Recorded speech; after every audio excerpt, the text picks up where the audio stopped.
um, where we know a lot of Episcopal congregations are. Certainly, um, it began with where the congregations that I am associated with and am I'm a part of is, which is that these are undoubtedly tough times for many Episcopal congregations, and they are also times which ask a a lot of our lay and clergy leaders. So the basic premise of this entire presentation is that our congregations, Episcopal congregations, run on the extraordinary commitment and real sacrifice of our lay and clergy leaders. And the Episcopal Church needs a model which focuses on building extraordinary commitment within our lay and clergy leaders. Um, so um, let's see. So what this model is we're calling it, it's the technical term for this is transformational leadership, and it sees commitment as the basic and most important resource within a local congregation. Where to simplify it, we're calling it getting to the why, in part because we want to focus on purpose and building team capacity. So So what does it mean to inspire extraordinary commitment? Um, this model proposes that people commit to organizations and movements that, one, have a shared sense of purpose, and two, offer opportunities for individual and group leadership development. And so our presentation, therefore, is divided into two parts. Part one, which is tonight, is about building a shared sense of purpose. It's about establishing a clear sense of mission and vision for your congregation. It's about naming what you do and what you don't do, and also painting a hopeful picture of where you're headed. Part two, which is this Thursday, the same time and same place, takes the next step. It assumes that you have a clear vision based on tonight's work, and focuses on building a leadership team that will help you get there. So again, two parts, shared sense of purpose, and then secondly, building a leadership team around that sense of purpose.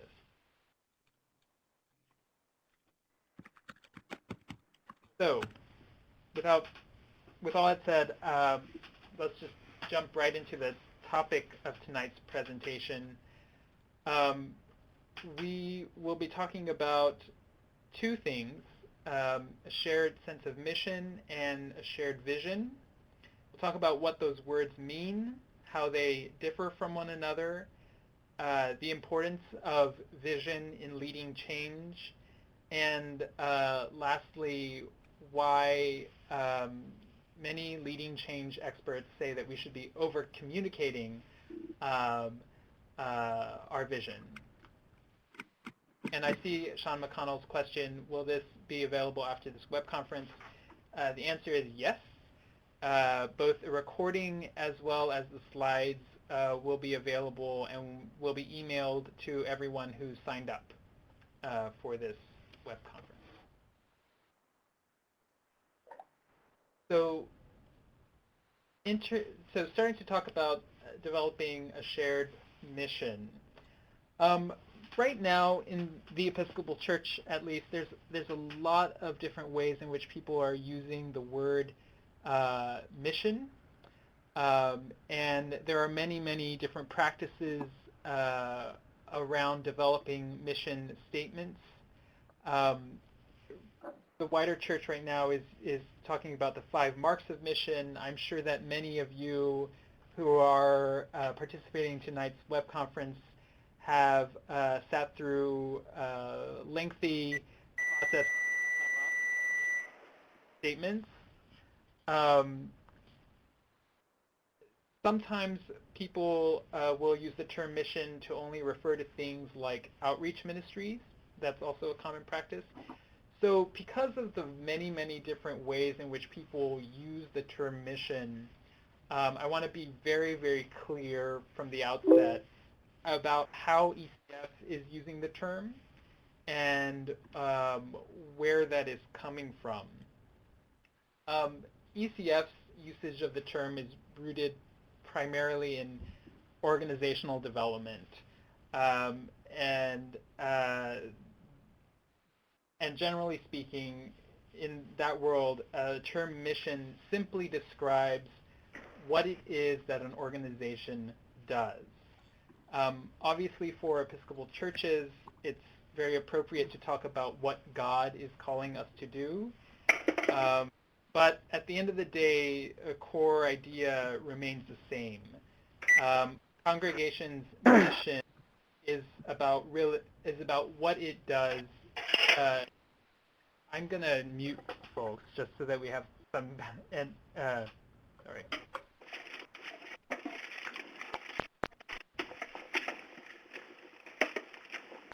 You have been muted. Okay, sorry. I think we were just getting some Your microphone has been audio turned on. interference. Okay. So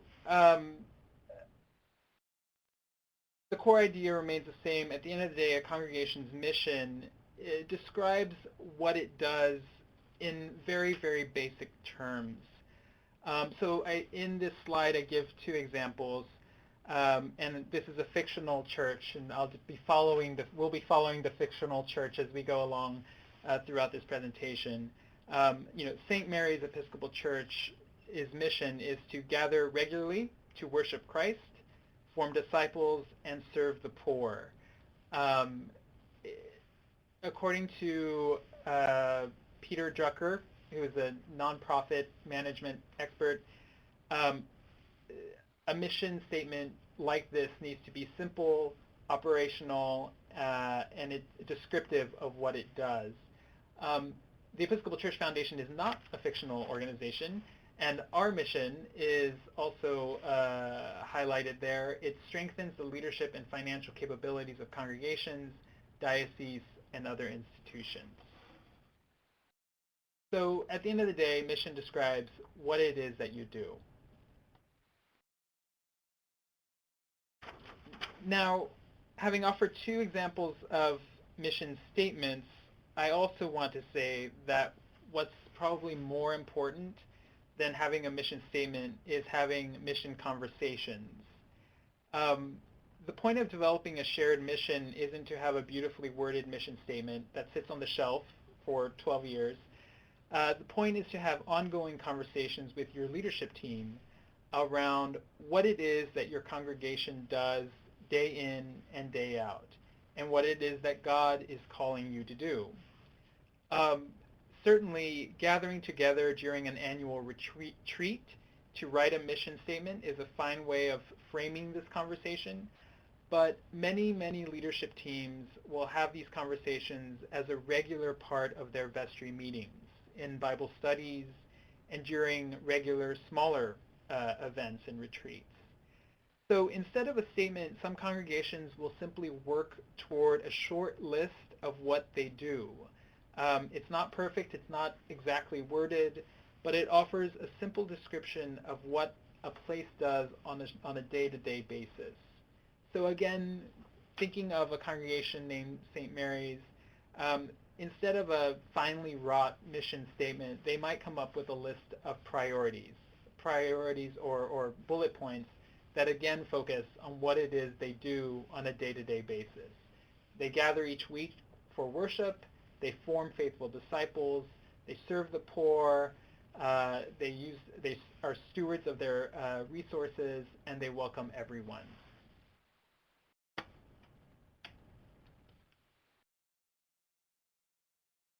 Now, most of us have probably been parts of processes like this, maybe in which we've been gathered in retreats, and there's a lot of white paper and markers.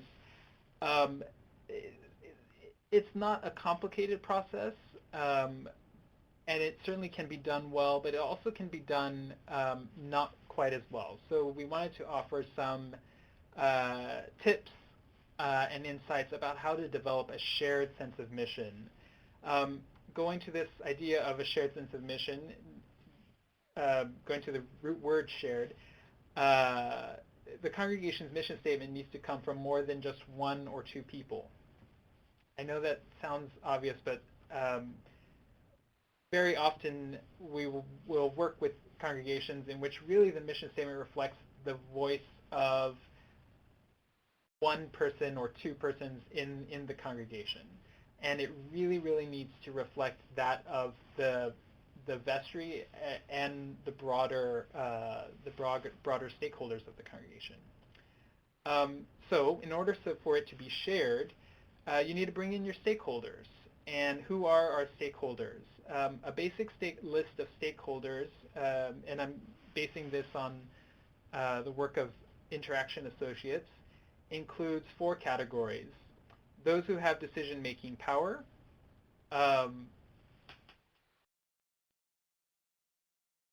okay, how about, I just saw a comment, how about I sit a little closer to the phone? 4 categories: those who have decision-making power, which is clergy, vestry members, others in the congregation, those who will implement the decision or prevent implementation of the decision.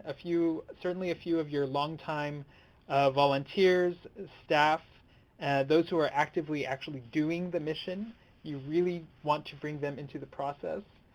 Those who will be directly affected by the outcome, new and longtime members of the congregation, for instance. People who have expertise. If your church has a particular outreach program or school, you will want to bring these folks in to describe what it is that they do, so that that description is incorporated into the overall description of the congregation's work. Thirdly, these are holy conversations. This process needs to be surrounded in prayer.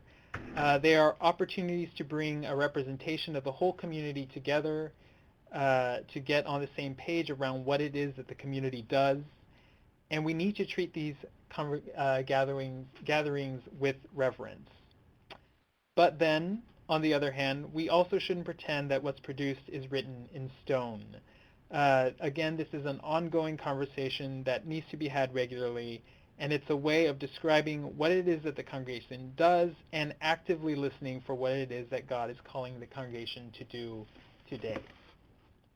And I would just toss in as well that there's always, congregations frequently experience a lot of anxiety around the idea of having to come up with the mission statement, in quotes, and that to really emphasize the fluidity of this as a living part of your congregation that is going to grow, adapt, change over time, that this is not set for the next century or lifetime of your congregation, and that just because this has been presented as what you've come up with does not mean that you can't edit and change and revise this over time, and to really try and take off the pressure if you're looking to develop one or change your mission statement. Great. And if anyone has questions, we're going along, if you could type them into the chat box. We're coming up upon a pause, at which point we can kind of chat about this particular section of the presentation. One of the many reasons for spending some time to describe what it is that you do is to also start to identify what it is that you do not do. So a good mission statement serves as a kind of litmus test for the wide array of activities and programs that congregations are engaged in. And I'll give you, I want to offer an example. there's a congregation, an Episcopal congregation in San Francisco, which about 20 years ago began an after-school program for at-risk youth.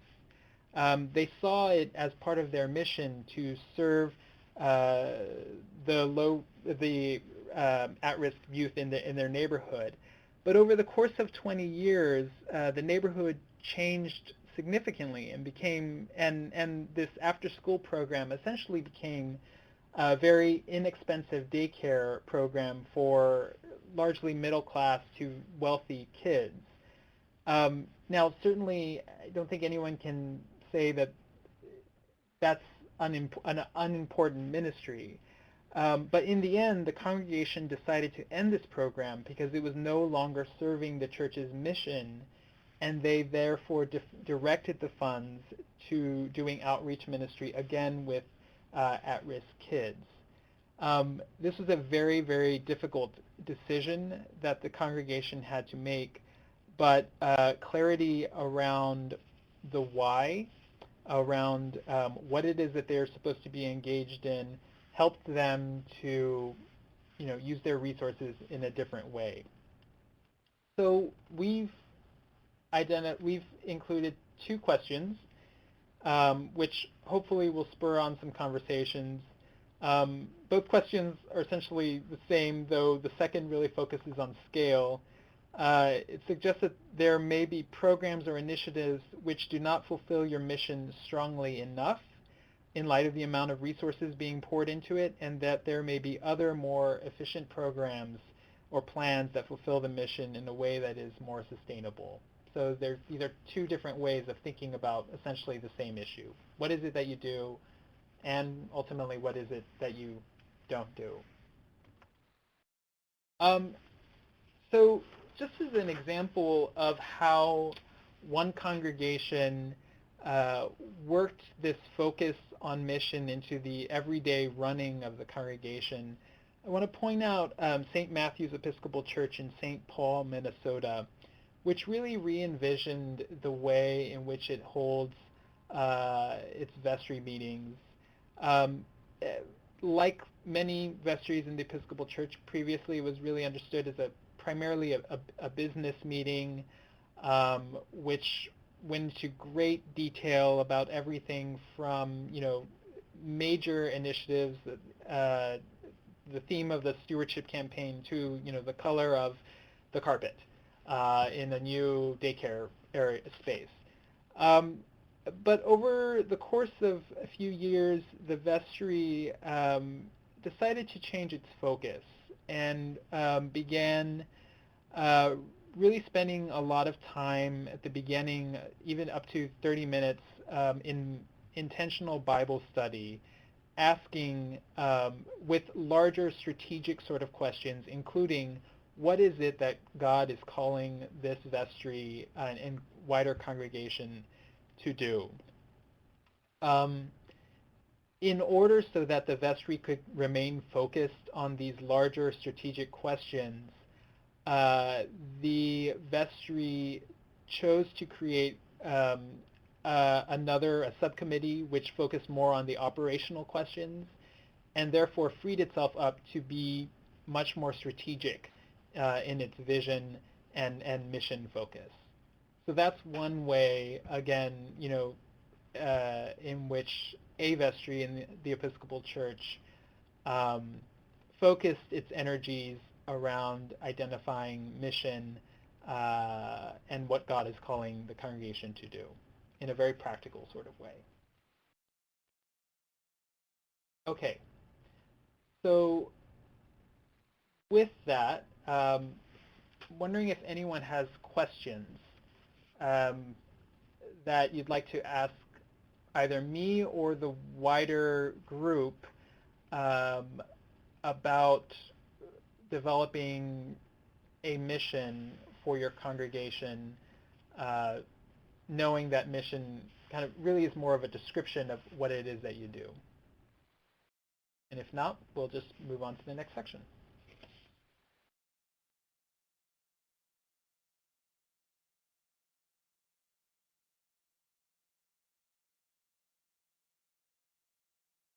Okay. So if you do think of a question, I think someone is typing. That's great. Okay, great. So if you do think of a question, if anyone thinks of a question, please feel free to enter it into the chat box, and we'll have another pause for conversation a little bit later, and I'm happy to try to respond if that's possible. Great. So clearly having a mission statement is really important, but I want to encourage us, everyone, to think about a mission statement as a preliminary step to something that is even more important, which is having a clear and hopeful vision of the future. So in light of that, I want to begin with just basic definition. If there's confusion about the term mission, I think there's oftentimes even more confusion around the term vision. Mission and vision, as you probably know, are oftentimes used interchangeably, but in fact they're not the same thing. Whereas mission describes what it is that you do, a vision paints a hopeful picture of what your church and world will look like once you've accomplished your mission. Let me repeat that. A vision is a hopeful picture of what your church and world will look like when you have accomplished your mission. So I decided to illustrate that relationship between mission and vision. I wanted to create this graph of just how the two are related, and on the left side of this chart, I listed out again, St. Mary's 5 priorities, or the 5 things that they have said that they do day in and day out. Well, moving to the right hand, and moving to a description of what it is that the world would look like if they were to fulfill that, you can really go into some detail, and you should go into some detail about describing what that world is. So again, mission describes what you do, vision describes, it pictures the world when that mission is accomplished. And what you're left with is a quote-unquote vision statement. So using our example again of St. Mary's, St. Mary's is working toward the day when everyone in the congregation will be engaged and their faith deepened by the weekly worship, when their lives will be rooted in biblical stories and spiritual practices, when they will be helping to improve the lives of the poor in their midst, when their ministries will affect the many gifts of the community, and when everyone who walks through the red doors will be welcomed. So again, it's a way of taking your mission and seeing it through a very hopeful, future-oriented lens.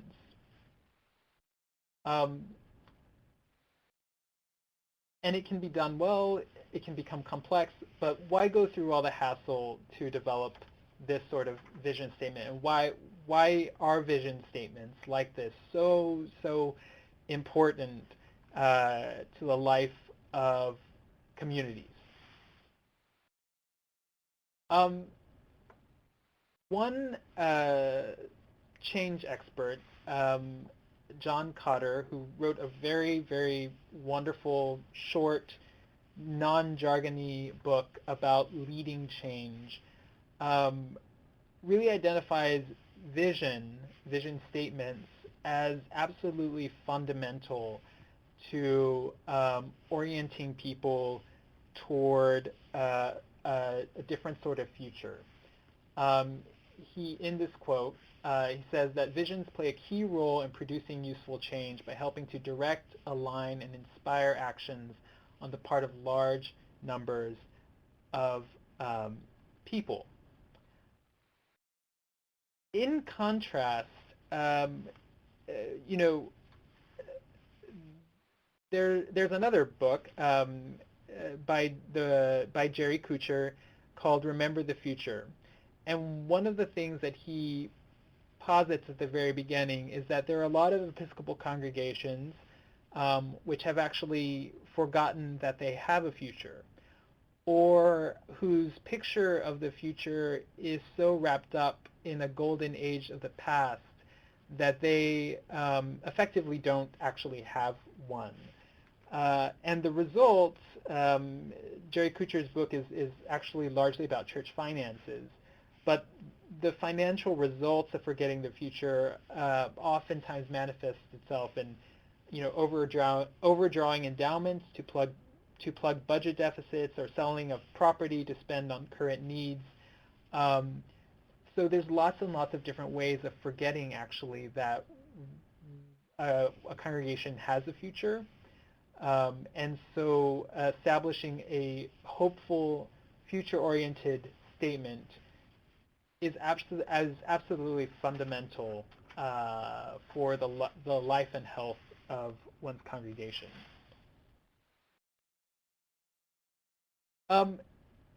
Continuing with John Cotter's work, he notes that vision statements need to be have 6 characteristics. They need to be imaginable, hopeful and desirable, feasible, focused, flexible, and communicable. So in the sense that they're imaginable, they convey a clear picture. In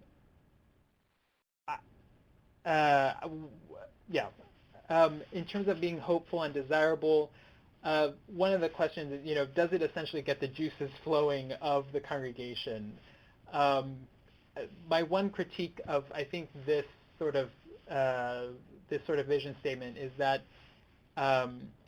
it's a little bit bland, or it's lacking in urgency. And I think that there are certain ways in which you could phrase this vision statement to make it a little bit more urgent feeling.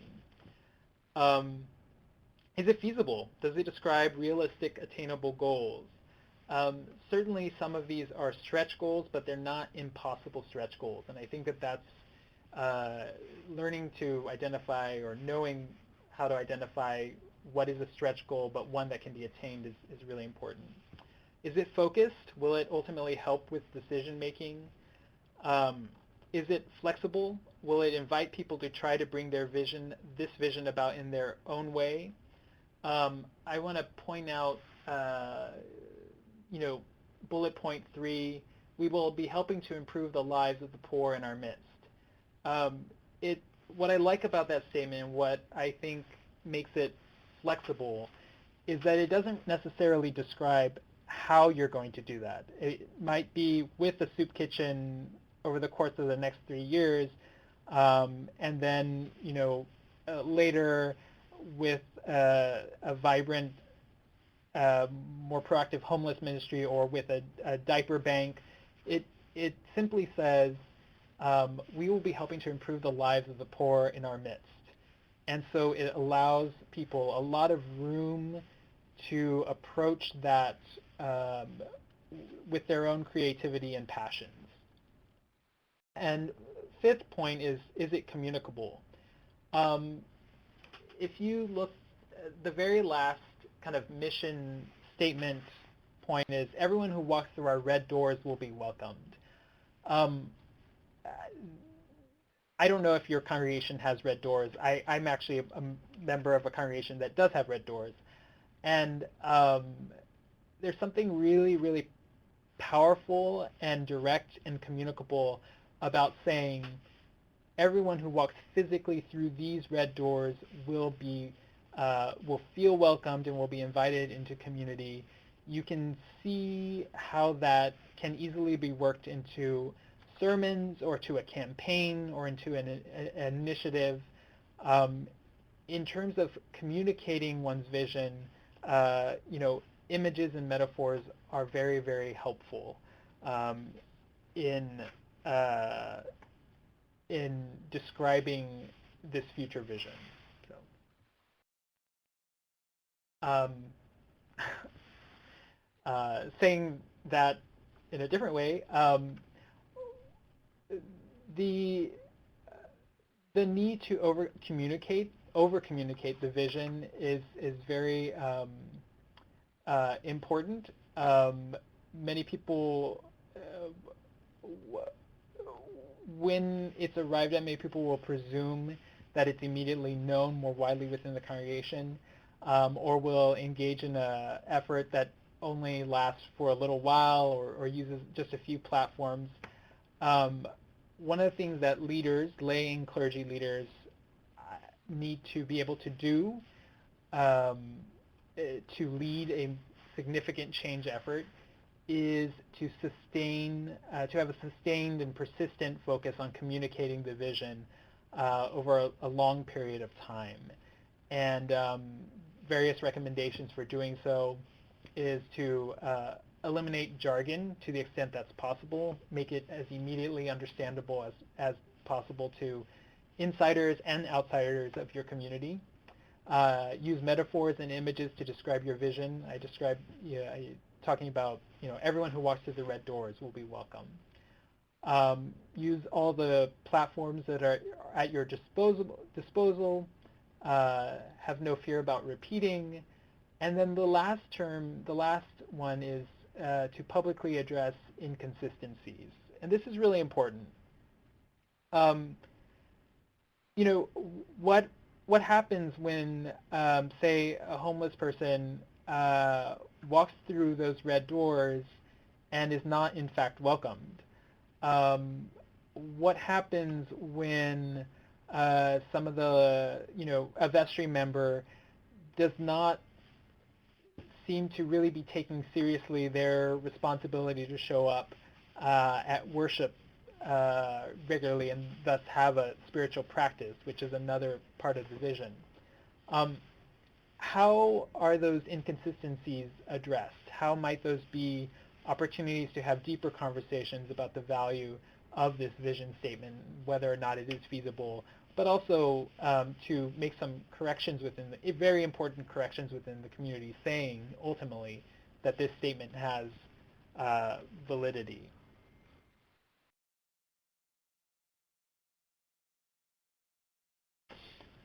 So we're actually coming to the end of the presentation. So it means we'll have a lot of opportunity for conversation.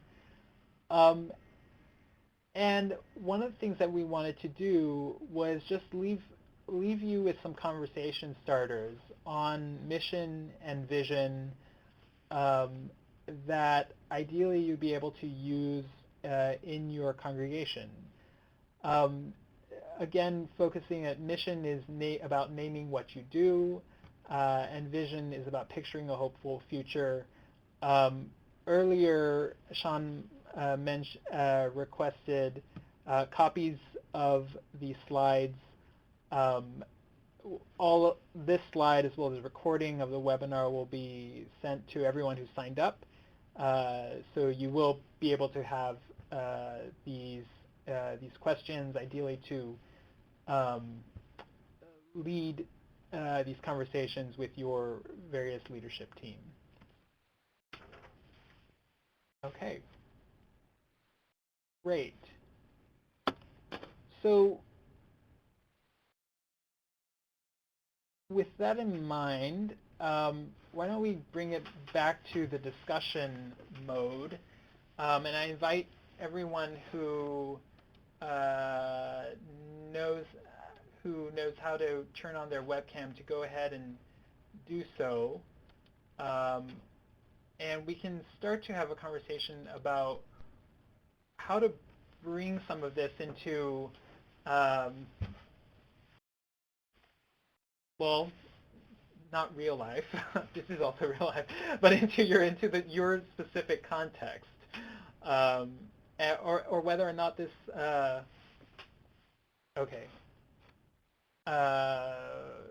Whether or not this does fit or not. So Helen is saying, let's bring back the conversation starters. That's a good idea. Let me do that.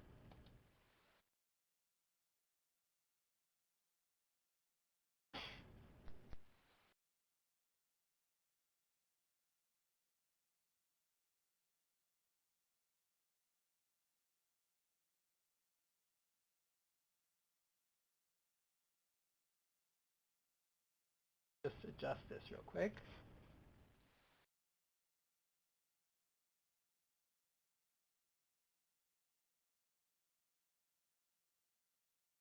Great.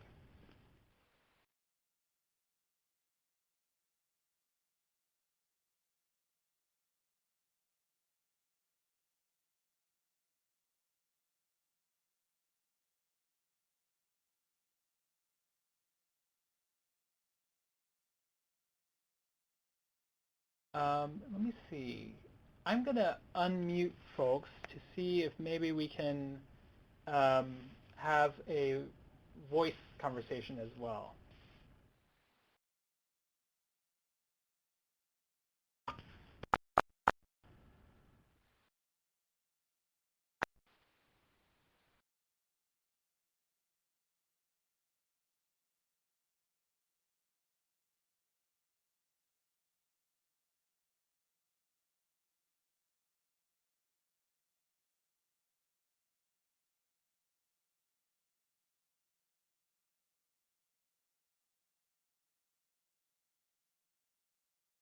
So Bruce is asking a really important question. Addressing inconsistencies may be the most difficult step to take, as people generally don't want to make waves,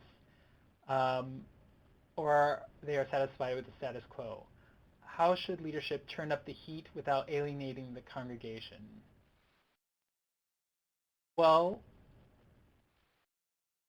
I think that there's, I think I can answer, I'll respond more in the context of small group leadership team development, and then I invite others in, Brendan as well, and anyone who's participating to talk a little bit more about how you might do that in the context of a congregation. Within leadership teams, like vestries, one of the things that ECF regularly counsels is the establishment of norms at the very beginning, norms that certainly reflect the vision of where the congregation is going. The importance of publicly addressing them as opposed to the very frequently practiced act of kind of taking someone aside and having, you know, the kind of corrective conversation with that person in a private conversation, is ultimately rooted in saying, you know, these are public norms that a small leadership team has agreed to, and therefore, out of respect for the wider membership of this leadership team, we're just going to identify that such and such person, say, showed up a little late. And there are lots and lots of different ways, friendly ways actually, of making that not such a big deal. So one of the things that leadership teams do, or vestries will do, is they'll set up a jar, and if someone is late, which is a common norm, you know, you put $1 in the jar, and that goes toward a party at the end of the year. But in terms of how you might do this for the wider church, the example that I gave in terms of not welcoming a homeless person, when more publicly a congregation has stated, you know, we're going to welcome everyone who walks through these doors, I think that needs to be reaffirmed, that vision needs to be reaffirmed in multiple forums, whether in a sermon or in a newsletter, but really stated that this happened. So I don't know if people agree with me or disagree with me. I'd love to hear your thoughts through the phone or through the chat.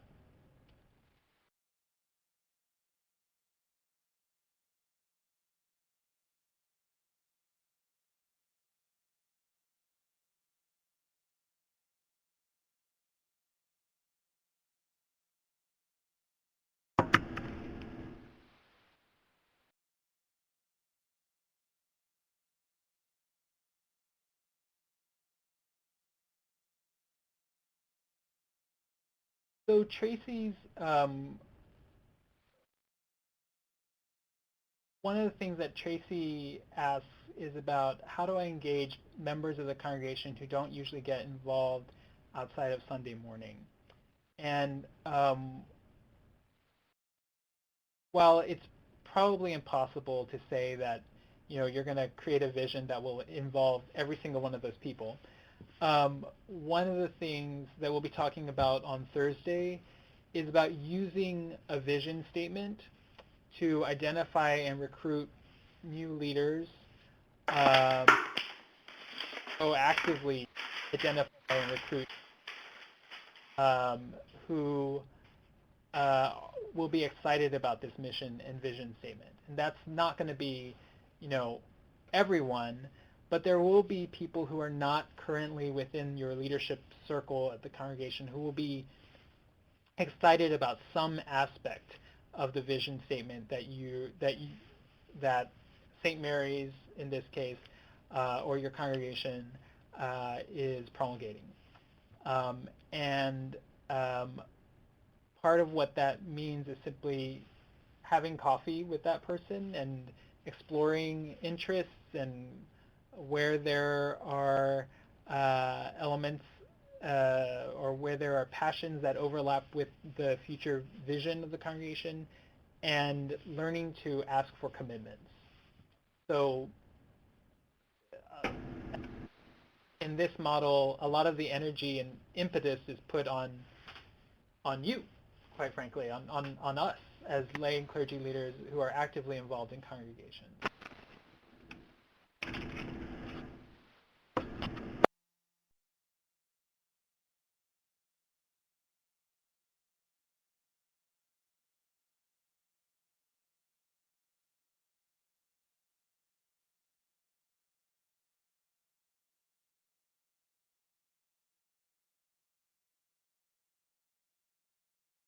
So, Megan, it sounds like there's some interest in the leadership in next Thursday's presentation. For those,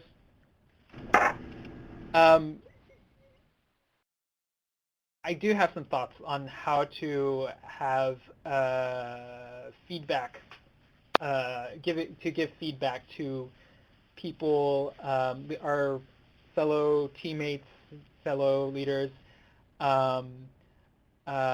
around improving, essentially, norms and performance. And one of the things that people recommend is doing it in an ongoing way, doing it in a regular sort of way, not waiting, although this is valuable, but not waiting for annual peer ministry reviews, but rather to inculcate a culture in which you, a team leader, is regularly, or team leaders are regularly offering feedback to others. The recommendations around giving feedback is that you always offer positive and negative feedback. So always saying what a person did very well and what they could improve on, no matter where that person actually is on the full range. Everyone can always improve, as well as everyone is always doing something really well. Secondly, that it be really specific and about performance as opposed to personality. That point about it being about performance, not personality, is really, really critical and important for feedback to be heard very, very clearly and to be received well and improved on. So those would be the two. Helen McPeak, very nice. Thank you. 2 hearts and a wish, exactly. And Miguel, we had a question from Bruce earlier that kind of got buried in the conversation happening. He said, building on the webinars on building relationships with in the church's community. I think he's referring to our Becoming Local web conferences. What works to getting members of the community involved? Yeah. Well, earlier we described, a shared sense of mission and shared vision requires having conversations with your stakeholders.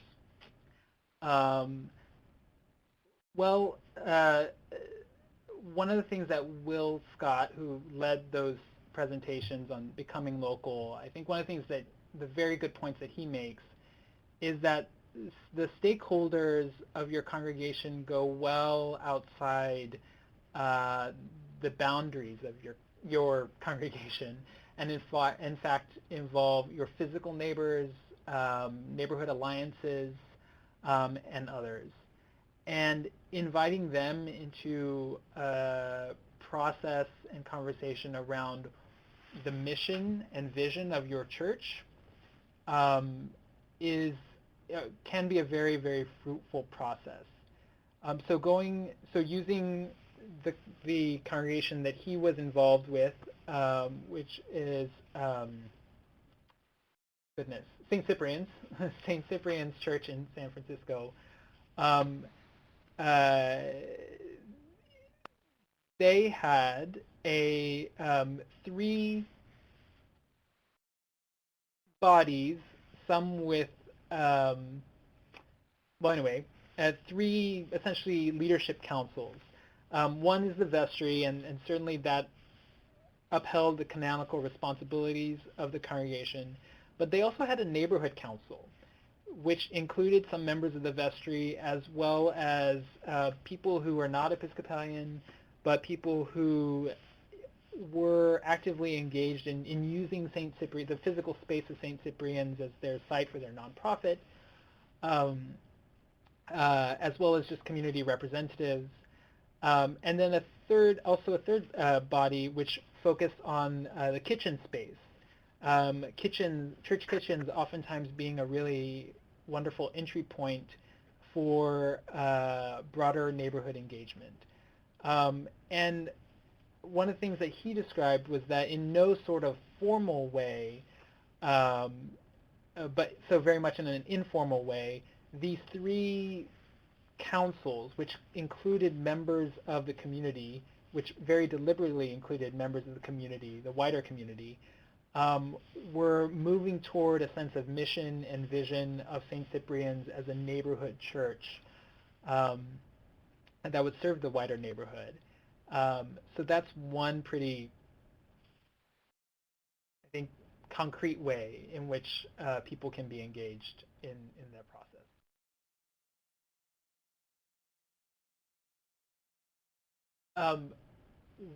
While we're on the topic, actually, one thing I'd like to share with you is I'm going to share my I want to show you a new section on ECF Vital Practices, which includes recordings of all our past webinars, including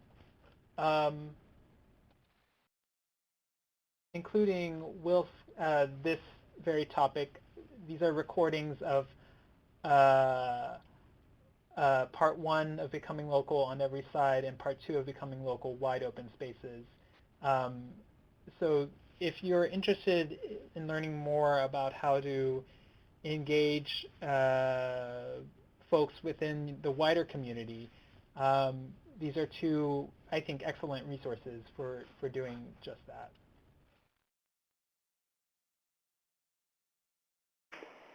Great.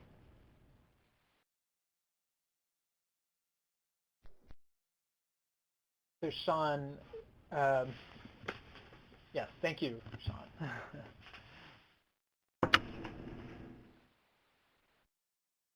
Maybe there's also just in the news recently a really wonderful example of a congregation. I'm just going to post that in here to the chat box, about a congregation that's now partnered to do a community garden that's for and also food pantry, but that wasn't even the church's own idea. This was a community idea that they were looking for the space and for the land to be able to have this garden and to be able to support that. And the church was able to respond. St. Patrick's was able to do that, to be able to help provide the space, provide some infrastructures, provide some volunteers, and to be able to partner with the community. So it doesn't always have to be stuff that's coming from within your own church.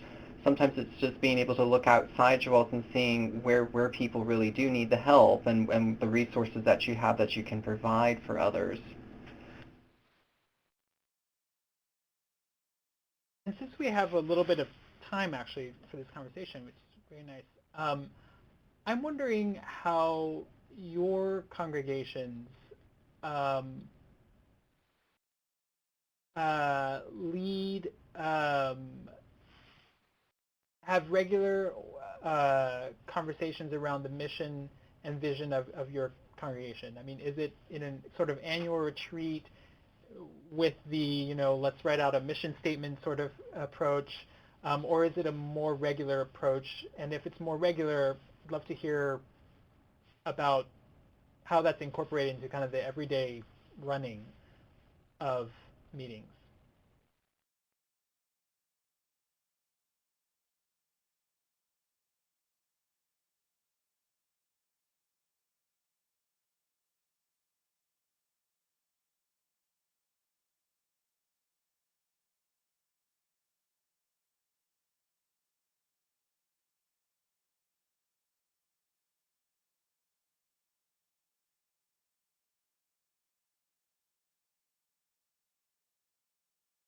While people are typing, since we're moving toward the end, just a reminder, this Thursday we'll be working on part 2, which is about taking this mission and using it to identify and recruit new leaders, help strengthen a leadership team that will help you get to that new vision, and starting to give effective feedback about individual and group norms and performance. Yeah.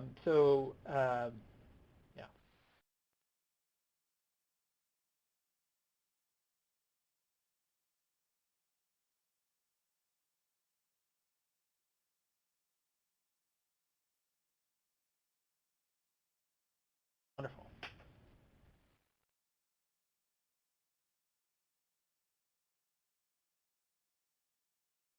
So I see folks are starting to leave, and we'll continue the conversation here just for a little while longer. But thank you all for attending. If you'd like to leave, and if you have any immediate contact, or if you'd like to be in touch, please please go ahead and just reach out. These are our email addresses. For Brendan, myself, and Nancy Davidge, who's editor of ECF Vital Practices as well. Great. Thank you all.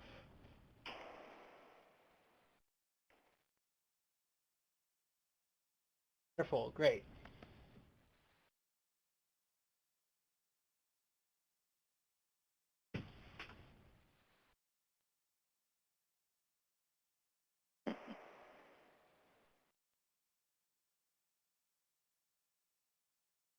Then